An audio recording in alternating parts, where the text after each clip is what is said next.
Eu vou ensinar para vocês os 7 mercados de atuação do perito avaliador de imóveis em detalhes. São 7 mercados mais tradicionais que eu vou ensinar para você, mas tem muitas outras coisas além desses 7 mercados. Bancos, Tribunal de Justiça, advogados, grandes empresas, pessoas físicas, concessionárias de serviço público e shopping centers e lojistas para renovatória de locação. São 7 mercados. Peritos da Justiça e assistentes técnicos dos advogados participam das audiências? Na teoria, sim, porque o Código de Processo Civil prevê isso. Só que na prática, não. Nunca vi isso. Eu tenho 17 anos de experiência. Vocês sabem que eu me formei em 1990, então é fácil fazer conta, né? Em dezembro desse ano eu vou fazer 33 anos de graduação. Há mais de 17 eu atuo como perito judicial, avaliação de imóveis, e eu nunca fui convocado para prestar esclarecimentos em audiência, apesar de estar no CPC. Então deixa eu te explicar como que funciona, para você ficar tranquilo. Eu sei que muitas pessoas têm medo. Judiciário, pessoal, não é bicho de 7 cabeças. Juiz não é bicho de 7 cabeças. Um ambiente muito cortês, as pessoas se cumprimentam, se tratam bem, chamam umas às outras de doutor, chamam o juiz de excelência. É um ambiente muito mais polido do que um canteiro de obras, isso eu posso te garantir. Mas as pessoas têm esse receio por não conhecer. Então vamos lá. O que o CPC fala? O CPC fala que quando o perito é nomeado, as partes têm 15 dias para colocar os quesitos iniciais. Depois desses 15 dias e até a entrega do laudo pericial, o laudo de avaliação, as partes podem colocar quesitos complementares ou suplementares. Depois que o perito entrega o laudo, as partes têm 15 dias para colocar os quesitos de esclarecimento. São perguntas baseadas no laudo do perito, que o perito tem que esclarecer depois de mais 15 dias, ok? Tudo por escrito.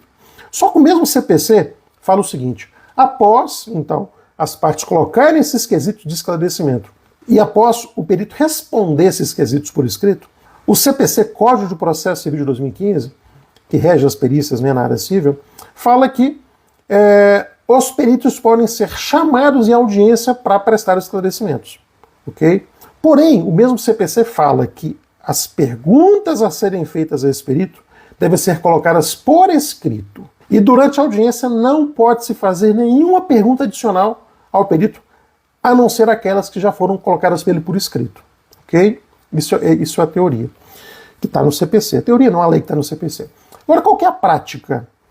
Nunca fui chamado, nunca aconteceu, e eu vi os colegas no meu meio, talvez 2 ou 3 que tenham sido chamados. Tá? Só que o que acontece na prática?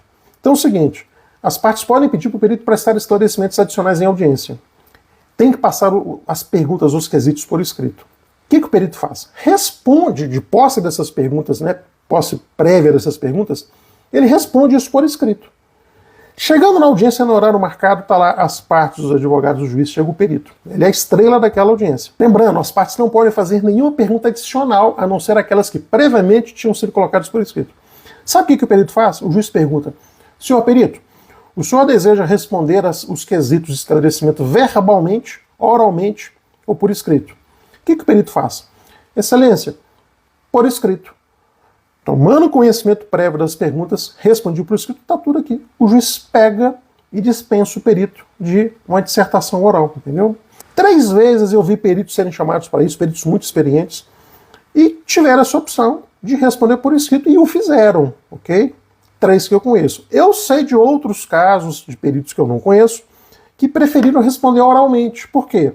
Não eram nem perícias relacionadas com avaliação de imóveis. Perícias relacionadas com acidentes, onde o perito preferiu verbalmente explicar. Era uma pessoa de muita experiência, não tinha nenhum problema de fazer uma dissertação oral, conhecia o ambiente forense, estava confortável e preferiu fazer isso oralmente, responder oralmente. Mas, na prática é isso, ok? Nunca fui chamado. Em toda a minha carreira conheci 3 que foram, conheci outros casos, mas 3 que eu conheço. E como eu te falei, as perguntas são feitas previamente, o perito responde por escrito, chega na audiência e tem que comparecer. Só que ele entrega para o juiz, feitos, cumpriu o seu trabalho, ponto final. E as partes não podem fazer nenhuma pergunta ao longo dessa audiência. Ok?